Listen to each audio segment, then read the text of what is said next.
Dinner and a Book is supported by the Rex and Alice A. Martin Foundation of Elkhart, celebrating the spirit of Alice Martin and her love of good food and good friends.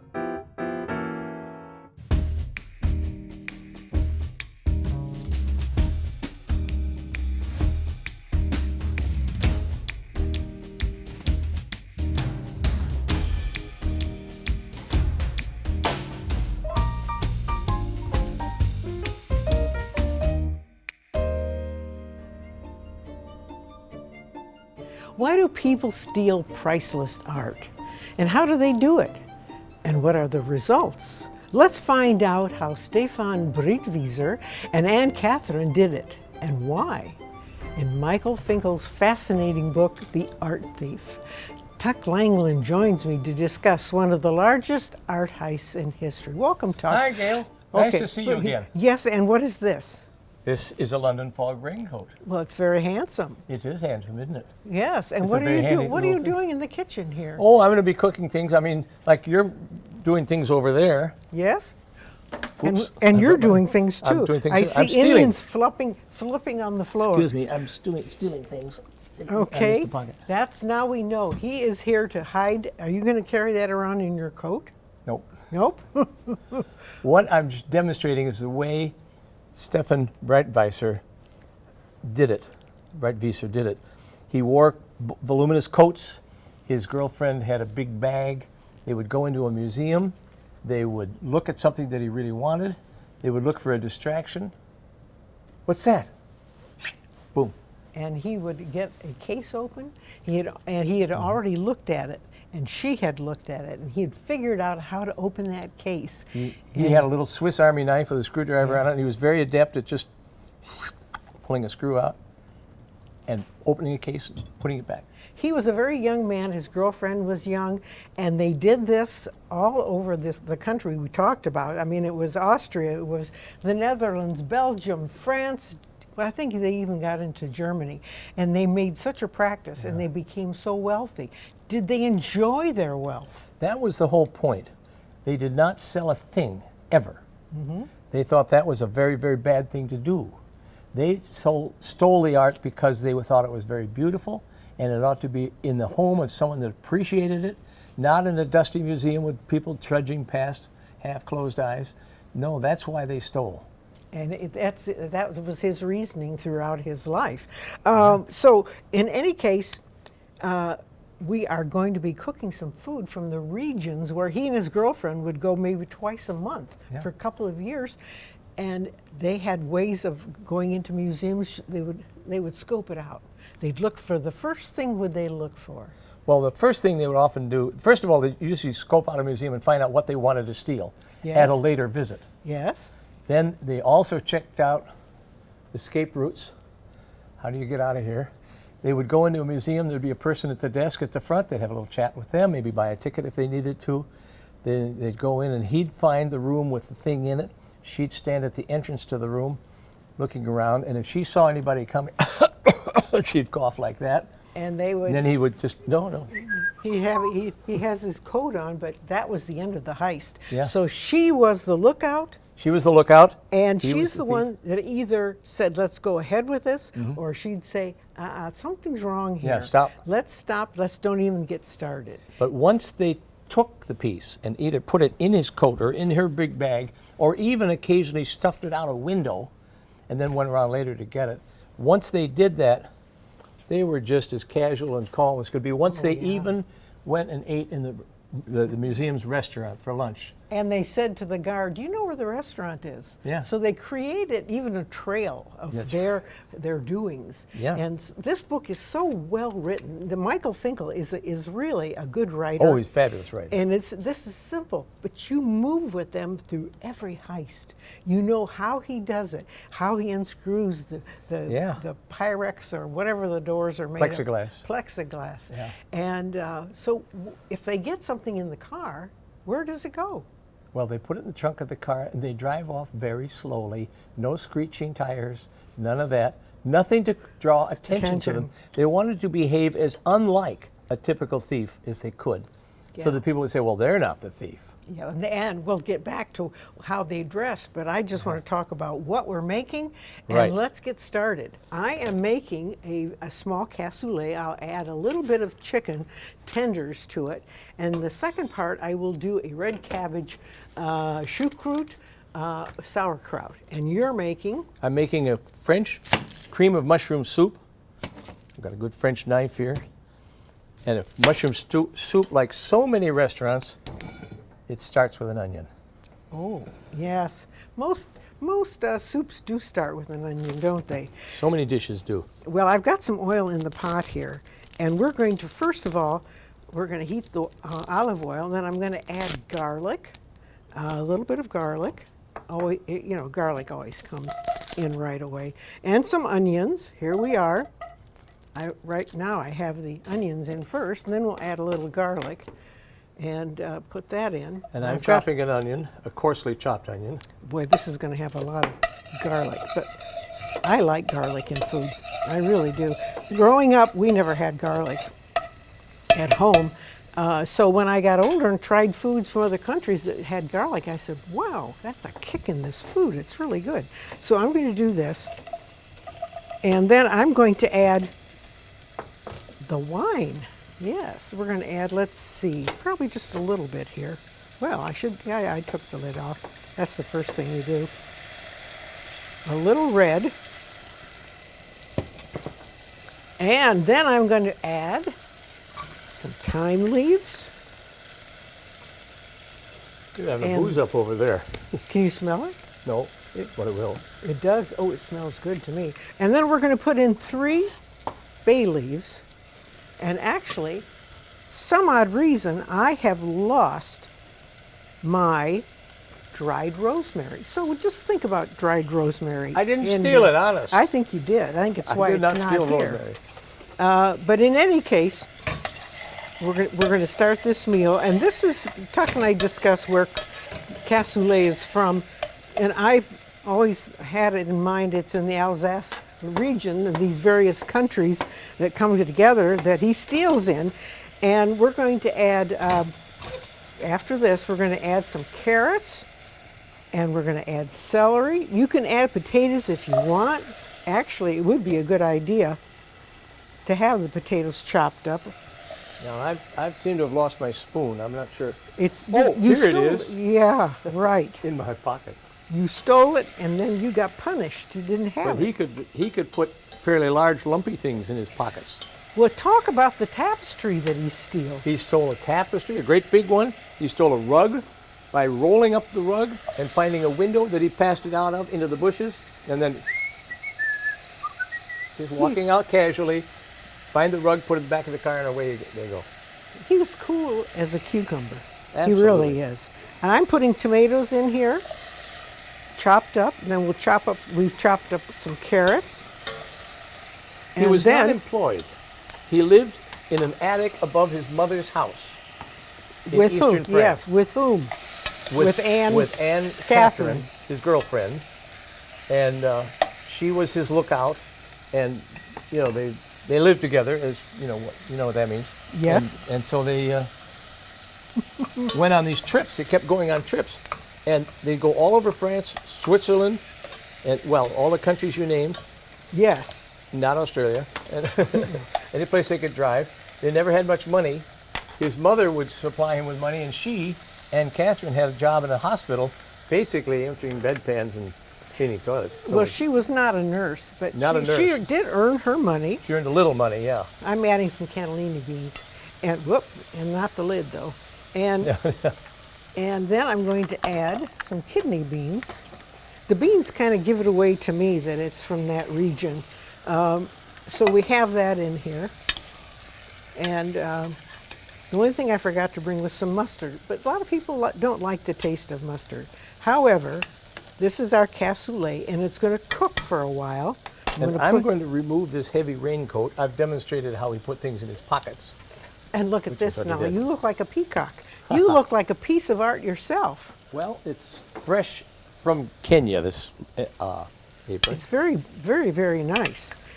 So now we are talking about their lifestyle. Why didn't they go into big museums? Well, they did to a few big museums, but not very many. The big museums have A, more guards, B, better technological security, such as cameras, motion detectors, things like that. But what he would do, he realized that guards like to eat lunch, and they often ate lunch together, leaving very few in guards. smaller museums. In smaller, Yes. Yeah. And that's why they would scope out whether they had good security systems, and when they had lunch, did they all go together? I mean, you just don't walk in and say, let's steal something. You figure it out. You work out ahead of time. Yeah. We sound like we know We're what pros. we're doing. We're ready to go. But he was able to go, for example, there was a largish museum that was having a gigantic reception because they'd gotten a great new painting by what's his name, the German guy, great new painting, and it was there in the lobby. There were police all over, and guards, and lights, and cameras, and everything, and he went in there, and all of that crush of people, and stole that painting. Yeah. And the way he did it was somebody shouted, "Thief, thief!" And it was another gallery over there, and some guy was trying to steal something. And one of the things that he always did was seize the moment. Yes, do it When or what don't happens, do it now. Yeah. Bang. Bang, he's able to get that painting down before anybody even noticed he's out the door. Yes. And the thing that the reception was all about is gone. And very often, nobody kind of looked around and followed. They kind of fell asleep in these small museums. We're going to take a short break. We're going to continue cooking here. And when we come back, we're going to talk a little bit about how this became such an obsession it did him in. And in the meantime, let's take a look at some of the items that he stole from our book. They're beautiful. He loved the Renaissance, and they'd come back with these miraculous items. So take a moment to look at these items, and we'll be right back.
And I'm here with Tuck Langland, and we are discussing Michael Finkel's book, The Art Thief. The Art Thief is right. He's a good one, isn't he? Oh, it's an amazing book, an amazing story, because it's all true. It is He's alive true. now. Yes. Yeah.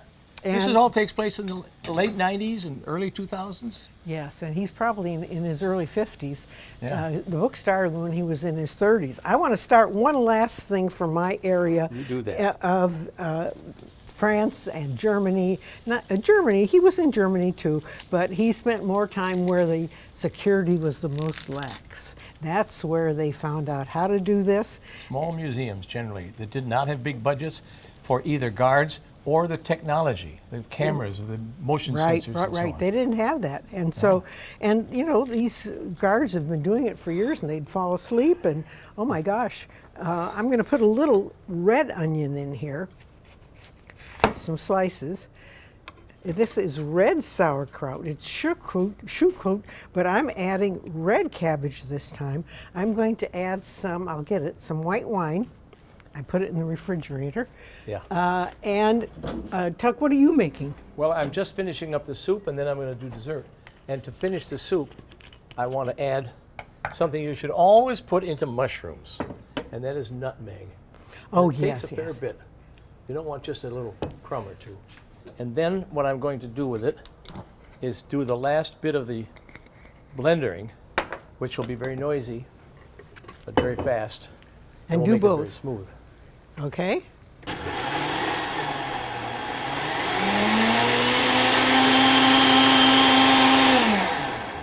perfecto. Now, you want it thin or do you like it thick? How do you do it? Which? The cream, the part of the soup. You like it real thick Well, with a creamy taste or I not? like it about like this. See, that's just kind of creamy Okay. and nice. Yeah, all right.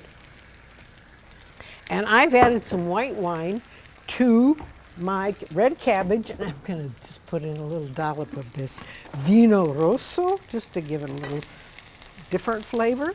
And we have red onion, we have garlic, and we're going to let this cook. This is part of our Alsatian recipe. Try this sometimes instead of white cabbage. It really is good. And I remember one time we put in some grape jelly too to sweeten it, because some of this stuff. Here, you attract Orioles now. What? You'll attract Orioles here. Oils? Orioles. Oreos. The birds. Yeah, The birds eat that jelly. But they want jelly. They don't want jam. So No, if they you want the jelly. If you want to feed them, don't And buy they want the Welch's or Schmuckers, no other brands. Smuckers. Well, they eat a lot of Welch's at our Burger Oh, at King. our place they want Smuckers. Now, if you're making Anyway. this mushroom soup and you're going to serve it to guests and you want it to look nice, here's a nice little trick. You use the other end of the spoon, pour in a little bit of cream, and you can give it a bit of a swirl. It's not swirling really well here, but it'll do it a little bit. Little fine swirl, two little tiny pieces of garlic, and voila, there is your mushroom soup. I think it's parsley, not garlic. Did I say garlic? Yes. Yeah, but I meant parsley. You know what Yeah, I I mean. know what you meant. Right. There you go. Now, see, this is easy to do. It's something different, and they do eat red cabbage in Europe. Oh, yeah. And I think it's great. So I am just steaming and cooking my cassoulet. I do have a buttered, we call these, what do we call these? Casserole dishes. And I could pour this in there and put it in the oven for 45 minutes. I'm cutting that cooking time down by cooking it on the stove. But we could put this in the casserole for the cassoulet, and we would have that ready. So we're going to let this cook a little bit longer. Now, we find out that Catherine and Stefan, they have this huge bedroom. Yeah. And nobody is allowed up there, not even his mother, who it's at the top of his mother's house. It's that big. Part of her house. And so nobody knows what's in there.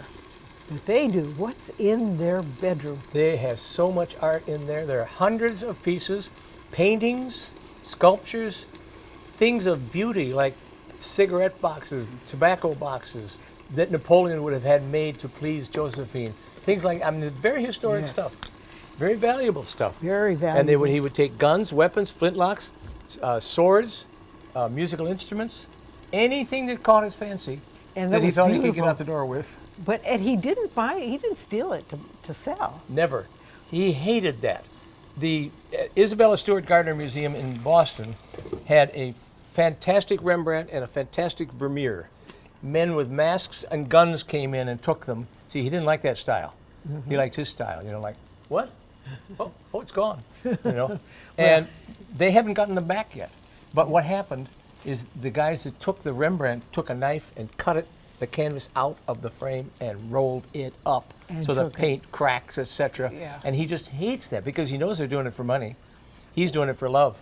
Well, and that's the whole point here. I'm not saying he's to be excused, but he did it for love of beauty. Yeah. And she enjoyed going with him. I don't know why she ever stayed with him so long. She knew they were going to be in trouble. And she finally got a little tired of this Bonnie and Clyde lifestyle. And he kept protecting her. He would get arrested. He'd get questioned. And what about her? Oh, she had nothing to do with it. No. She had nothing to do with it at all. We're But of course she revealing did. and we're revealing that yes, he was arrested, but he was so smooth talking and he was so sincere about loving art. Yeah. And he protected her. She wasn't allowed to be interrogated, and I don't know if Well, she split from him then. she did. Yeah, and at a later time, he was in a court, and they brought her up, and they asked her things about herself, and she said, of course, I'm the mother of a 9-month-old boy. That's a different father. Who's that? That Yeah, made it's him sit up straight. That was a real wrinkle at the end there. Well, I don't want to be give the too much plot away. We don't want to say exactly what happens to him and Actually, we and don't really Catherine, know. or Catherine Ann. We don't really know what happened.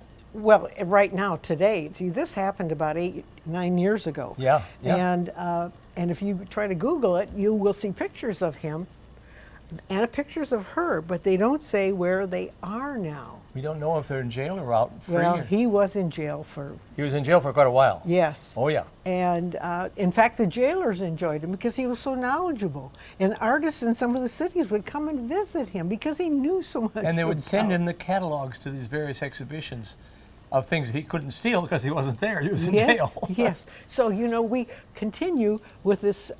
The book moves fast. It's quick. It's wonderful vocabulary. I've read it 3 times, and I Me never get bored with it. I've read it 3 times. And Yes. I don't get bored. And it's just a wonderful book. You're going to have the cover, I know. This is one of the things that he just adored, this little boy sleeping. And It's a little Boucher. Isn't it? what? It's a what? Boucher, isn't it? Boucher is a French artist. I'm bringing out dessert. And he sort of felt like a king doing all this. And he didn't think that just rich people should enjoy art. So Here is a very, very typical French dessert, particularly a family dessert, and particularly when the main course is a bit heavy, which the cassoulet is a little on the heavy side. it is. So It's they got would have a beans lighter in it. dessert. And it's got some cheese and a bit of fruit, and that would be it. Now, I want to talk a little bit about this cheese. It's a you know, you think of cheese is very old. This cheese began in 1980, was invented in 1980. Ancient. So tell us the 45 name. years old. It's called Cambozola. It's a mixture of the words camembert and gorgonzola. Camembert is French, from Normandy. Gorgonzola is Italy. I don't know where gorgonzola is. And it's a German cheese. So we have a little German cheese, we have a little French there, and we have these grapes. So Wonderful. This is usually the end of a French dinner, and they have something sweet before that.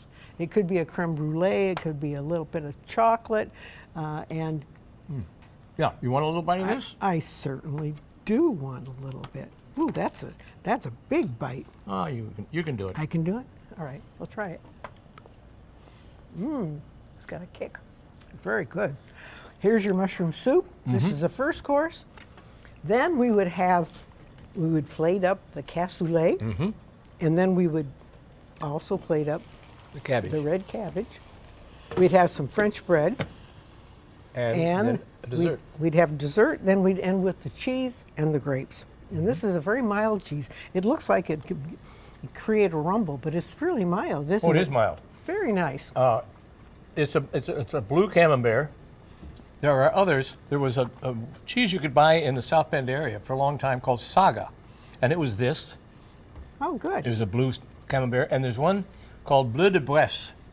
The town of Bourg-en-Bresse, way eastern France, makes a Yes. cheese like that, and I can never find it. I can hardly find it in France. You've got to go to eastern France. We're coming to the end of this wonderful program, this wonderful book, and I just think it's a real pleasure to read about this unusual life. And we hope that you will read the book, you'll enjoy it, the library has it, and we hope you will make a French meal, a German meal, Swiss meal, and enjoy your food. Remember, good food, good friends, good books make for a great life. And good friends. Did I say that? I said that. I think you did, yeah. Yeah, I'll say it again. Now, by the way, I've got your purse in my pocket. I knew he was going to do something. I knew it. So thanks for joining us, and we'll see you next time.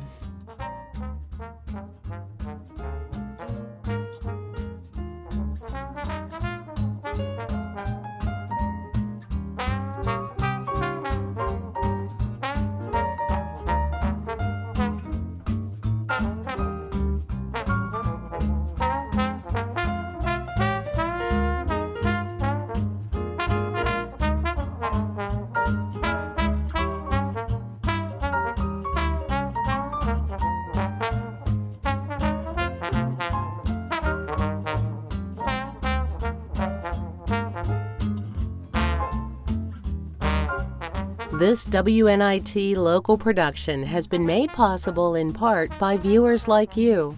Thank you. Dinner and a Book is supported by the Rex and Alice A. Martin Foundation of Elkhart, celebrating the spirit of Alice Martin and her love of good food and good friends.